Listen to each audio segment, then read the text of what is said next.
Good morning, Mr. President. Good morning. It is my honor to meet with you. It is my honor to meet you again and to speak with you this morning. It's a pleasure once again to see you. And I'm sure I don't need to say, but I will, that Mexico is our closest neighbor, and we share a border, of course, but we also share the values of dignity and respect. We share the bonds of family and friendship, and we also share, of course, a long, deep, and complex history. We have put in the work, however, that I believe is required to build a productive partnership and to build on the work we have done in the past. And this partnership, I believe, couldn't be more important today. Our nations face serious challenges, COVID being an obvious one, economic repercussions coming from the COVID pandemic, as well as the surge of migrants arriving at our shared border. Together, we must fight violence. We must fight corruption and impunity. It is in our country's mutual interest to provide immediate relief to the Northern Triangle and to address the root causes of migration. You and I have discussed before an understanding and a belief most people don't want to leave home. And when they do, it is often because they are fleeing some harm or they are forced to leave because there's no opportunity in their home. And so this is in our mutual interest to address some of these root causes. And we must continue to do our work in a way that is both bilateral and multilateral. It is our intention, and it has been a guiding principle of us, that we are going to do this work in a way that internationalizes our approach, that reaches out to our allies, to our friends around the globe, in the mutual interest we all should have to address the root causes in the Northern Triangle. And our approach is a comprehensive strategy approach. Our approach is to work with international institutions, to work with nations worldwide, the private sector, and community organizations. And all of that being said, Mr. President, I believe there's one more thing that our nations share, and it is the belief that together we can make progress and we can create and build a sense of hope for the people of the Northern Triangle for the future. And so, Mr. President, again, it is my honor to meet with you, and I look forward to visiting with you in person in June. And with that, I thank you for joining us this morning. Bueno, pues de nuevo,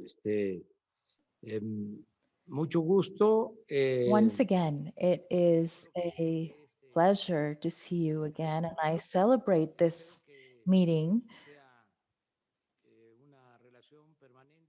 It is my hope that this will be a permanent and constant relationship between us. I believe that this was a very positive, a very good decision, and we thank President Biden for naming you to lead all things related to migration. This is a topic, as I understand, that is very important to President Biden, as you have been appointed as Vice President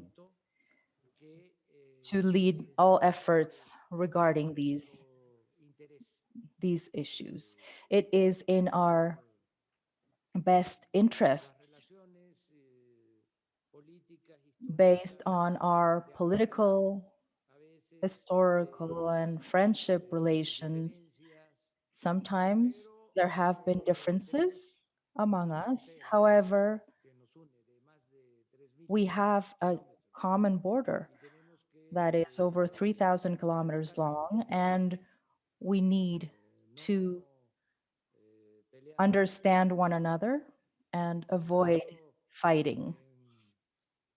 I was saying to President Biden last time we met that when our relations were not completely positive between our countries, Our president, Porfirio Diaz, at a time, during his administration, would say, "Poor Mexico, so far from God and so close to the United States."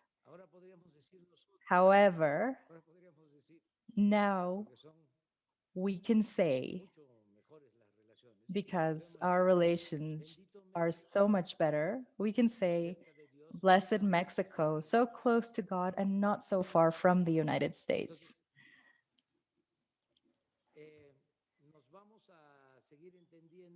So I am sure we will keep understanding one another. We have so many things in common, and we are in agreement when it comes to the policies that you are undertaking when it comes to migration, and we will help. That is what I can say as of now. You can count on us. We have a specific proposal that I believe could be convenient for us, but I will leave that for later. Well, thank you, Mr. President. I look forward to our conversation. We have many details to discuss, and I will bid farewell to the press that are in our room right now so we can begin our discussion, and I look forward to it. Thank you, Mr. President.